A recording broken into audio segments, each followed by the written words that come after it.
Hello guys, praise the Lord. मैं हूं नेहा संजय और आप सभी का अपने चैनल पर स्वागत करती हूं और विश्वास करती हूं कि आप सब अपने घरों पर भले चंगे होंगे और मैं भी परमेश्वर की दया से अपने घर पर भली चंगी हूं और खुदा का धन्यवाद करती हूं कि उसने अब तक जीवित रखा। आइए एक और नए टॉपिक के साथ मैं आपके सामने प्रेजेंट हुई हूँ और बहुत दिनों बाद परमेश्वर ने कुछ सिखाया है। ऐसा नहीं है कि उन्होंने बहुत दिनों बाद सिखाया है, वो रोज़ाना ही सिखाते हैं, लेकिन बहुत दिनों बाद मुझे ऐसा लगा कि मुझे कुछ चीज़ों को शेयर करना चाहिए और ये बहुत ज़रूरी भी है। तो आइए हम स्टार्ट करते हैं। स्टार्ट करने से पहले कुछ बताना चाहती हूँ कि काफ़ी दिनों पहले मैं अपने घर में एक तोते को लेकर आई थी, जिसको पालना मैं तो नहीं चाहती थी, लेकिन किसी के लिए था, मेरी बहन के लिए था, लेकिन वो मैं काफ़ी दिनों तक अपने पास रख रही थी क्योंकि मैं जब जाती उधर तभी मैं उसको उन तक पहुँचा पाती। लेकिन उससे पहले ही कुछ ऐसा हुआ जो बहुत ही खतरनाक था। तो उसके विषय में मैं बात करना चाहूँगी कि एक दिन ऐसा हुआ कि उस तोते को बिल्ली ने घात कर दिया और उसके थोड़ी सी चोट लग गई और मैंने उसके लिए बहुत कोशिश की कि वो जिए। मैंने उसकी मरहम पट्टी की, मतलब मैंने कभी किसी पक्षी को, किसी जानवर को नहीं छुआ, लेकिन मैंने उसको छुआ, लेकिन फिर भी वो बच नहीं पाया। लेकिन परमेश्वर का धन्यवाद हो कि जब वो आखिरी सांस ले रहा था तो मैंने उसके लिए प्रार्थना की थी और उसने परमेश्वर को सुना। वो मेरे साथ वर्शिप करता था तो उसने परमेश्वर को सुना और मुझे विश्वास है कि प्रभु ने उसको उद्धार दिया होगा, उसको स्वर्ग में जगह दी होगी। हालेलुया। लेकिन जब वो आखिरी सांस ले रहा था, कहने का मतलब ये है, स्टोरी बताने का मतलब ये है कि जब वो आखिरी सांस ले रहा था तो मैंने कुछ चीज़ों को नोटिस किया क्योंकि मैंने पहली बार किसी को अपनी आंखों के सामने दम तोड़ते हुए देखा था। जब वो आखिरी सांस ले रहा था तो मैंने देखा कि वो उसने मुझे बहुत देखा और बस उसकी सांसें वहीं पर रुक गई। तब मुझे परमेश्वर ने कुछ चीज़ें सिखाई कि कोई भी किसी भी चीज़ को हम हाथ में बांध के नहीं रख सकते। हालेलुया। चाहे वो हमारी धन दौलत हो या फिर कोई इंसान हो या फिर कोई लोग हो या फिर कुछ वस्तु हो जो हमें बहुत प्रिय है, हम किसी को भी रोक कर नहीं रख सकते। हर एक जन का एक समय है और हर एक जन को जाना होता है। हालेलुया। तो क्योंकि परमेश्वर का वचन कहता है कि हम मिट्टी हैं और मिट्टी में ही मिल जाएंगे। तो कहाँ लिखा है ये वचन, मैं आपको बताती हूँ। सबोपदेशक उसका 3 अध्याय उसका 20 वचन इस प्रकार से कहता है, सब एक स्थान में जाते हैं, सब मिट्टी से बने हैं और सब मिट्टी में मिल जाते हैं। हालेलुया। परमेश्वर के वचन ने इस पॉइंट से मुझे एक चीज सिखाई उस समय कि सब एक स्थान पर जाते हैं, यानी कि जो हम अलग अलग भेदभावों को लेकर जाते हैं, परमेश्वर का वचन कहता है कि सब एक जगह जाते हैं, सब मिट्टी से बने हैं और सब मिट्टी में ही मिल जाएंगे। तो जब सब एक जगह जा रहे हैं, सब मिट्टी से बने हैं और मिट्टी में ही मिल जाएंगे, तो हम किस तरीके का भेदभाव करते हैं, हम किस तरीके की बातों को करते हैं, हम किस तरीके की चिंताओं को करते हैं। हम एकमात्र सिर्फ मिट्टी हैं, हम किस बात के लिए घमंड करते हैं। हालेलुया।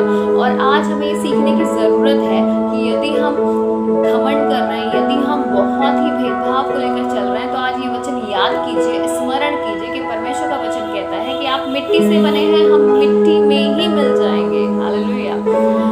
उसके बाद जब मैंने देखा इसका 2 अध्याय मुझे बहुत पसंद आया।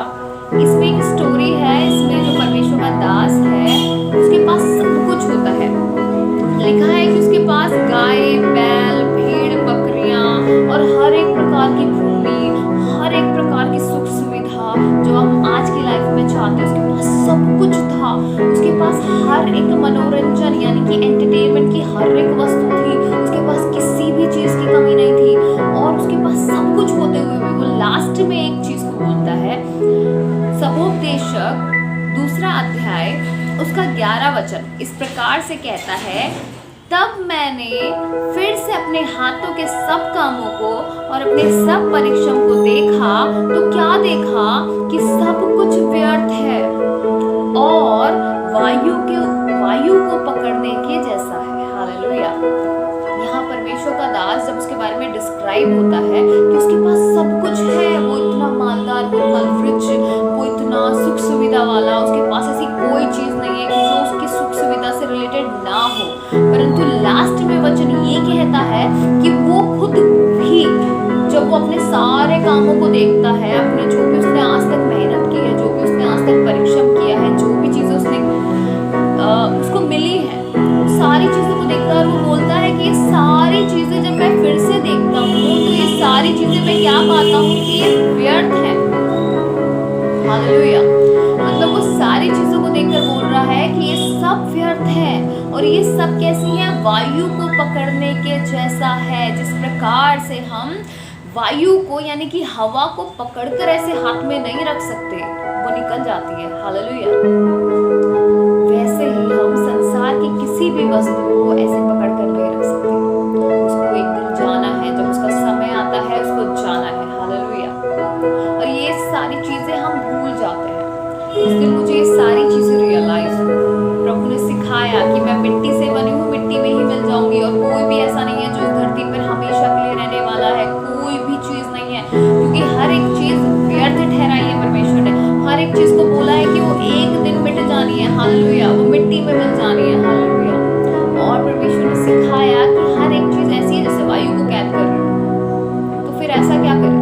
मतलब अगर हम बहुत सारी सेविंग करके बैठे और हमको लगता है कि अरे हमने तो जिंदगी जी ली है और हमने बहुत कुछ सेव करके रखा है, तो हम अपने प्राण को सेव नहीं कर सकते।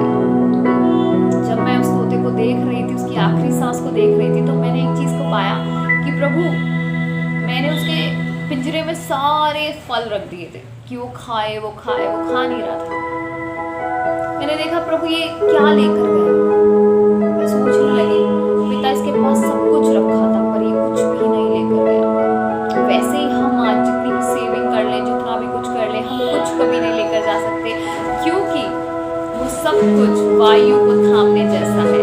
हम किसी भी चीज को थाम नहीं सकते, हम उसको पकड़ कर नहीं रख सकते और वो चला जाएगा। हालेलुया। और ये दो चीजें मैंने बहुत ही स्लोली सीखी। और ऐसा नहीं है कि हमको पता नहीं होता, लेकिन हम काफी बार भूल जाते हैं। लेकिन जब उस एक्सपीरियंस को हम अपनी आंखों से देखते हैं, मैंने कभी नहीं सोचा था कि ऐसा कुछ मैं महसूस कर पाऊंगी, और मैंने महसूस किया। मैं प्रभु का धन्यवाद करती हूँ। परमेश्वर का वचन कहता है हर एक चीज व्यर्थ है और हर एक चीज का एक समय है। तो यदि आपको आज लगता है कि कुछ चीजें आपके हाथों से छूट गई हैं, या फिर कुछ चीजें आपके पास हैं, या फिर आप घमंड कर रहे हैं, तो मैं आपको बताना चाहूंगी कि हम मिट्टी हैं और मिट्टी में ही मिल जाएंगे और हम सब एक जगह जाएंगे।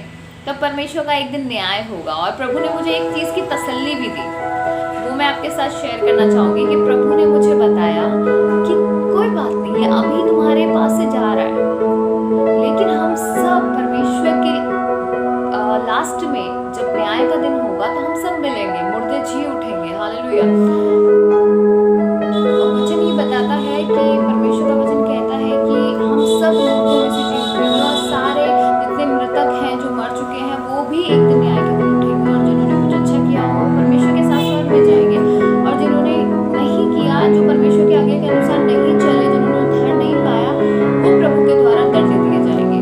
तो मुझे विश्वास है कि उस तोते ने तो कुछ गलत ही नहीं किया है ना, उसने तो किसी के लिए बुराई नहीं किया होगा, तो परमेश्वर पक्का उसको स्वर्ग में जगा देंगे। तो मुझे विश्वास है कि हाँ, हम सब मिलेंगे। जब भी कोई हम एक दूसरे से बिछड़ जाते हैं, मुझे पता है आप में से बहुत भाई बहनों के साथ ऐसा कुछ कभी हुआ होगा कि हमारे बहुत प्रिय लोग हमसे दूर चले गए होंगे, तो हम हमेशा दुख मनाते हैं। लेकिन परमेश्वर का वचन कहता है कि हमें एक उम्मीद देता है कि नहीं, हम मिलेंगे एक दिन, है ना। और प्रभु कहता है कि प्रभु का वचन कहता है कि हर एक चीज भलाई ही को उत्पन्न करती है। तब मुझे बहुत अच्छा लगा प्रभु ने जब ये सिखाया मुझे, और अपनी सहानुभूति से भरा कि नहीं, हर एक चीज भलाई को उत्पन्न करती है और हम मिट्टी हैं, मिट्टी में मिल जाएंगे। तो उतना दुख मनाइए, ठीक है। तो मैंने 2 दिन तक दुख मनाया, क्योंकि इंसान हूँ, मनुष्य तत्व में हूँ, तो दुख बनता है। लेकिन जब परमेश्वर की शांति आती है, प्रभु जब सिखाता है तो उसको बहुत स्ट्रांगली सिखाता है और एक्सपीरियंस के साथ सिखाता है। तो उसकी खुशी भी हुई कि हाँ प्रभु, मैं मिट्टी हूँ, मिट्टी में मिल जाना है। और दूसरी चीज, हर एक चीज व्यर्थ है। जो हम यहाँ बोल रहे हैं वो हमारे किसी काम नहीं आने वाला, लेकिन जो कुछ हम परमेश्वर के राज्य के लिए बोल रहे हैं वो जरूर काम आने वाला। हालेलुया। तो आज से यदि आपने भलाई करनी छोड़ दी है तो प्लीज कीजिएगा, क्योंकि बहुत ज्यादा जरूरी है। क्योंकि हमारे साथ कोई भी चीज जो संसारिक है वो जाने वाली नहीं है, लेकिन जो आत्मिक है वो जरूर जाएगी। हालेलुया। तो इसीलिए परमेश्वर ने बहुत सारी चीज़ों को सिखाया और मैंने आपके साथ शेयर किया। तो परमेश्वर आपको इस वचन के साथ बहुत ज़्यादा आशीष दे, और अगर आप किसी दुख में हैं तो प्रभु आपको सिखाए और प्रभु आपको शांति दे। और वैसे के साथ आप सभी को जय मसीह की करना चाहूँगी, और अगर आपको ये अच्छा लगा और आपने कुछ सीखा तो प्लीज़ इसको लाइक कीजिएगा। परमेश्वर का धन्यवाद करना ना भूलिए।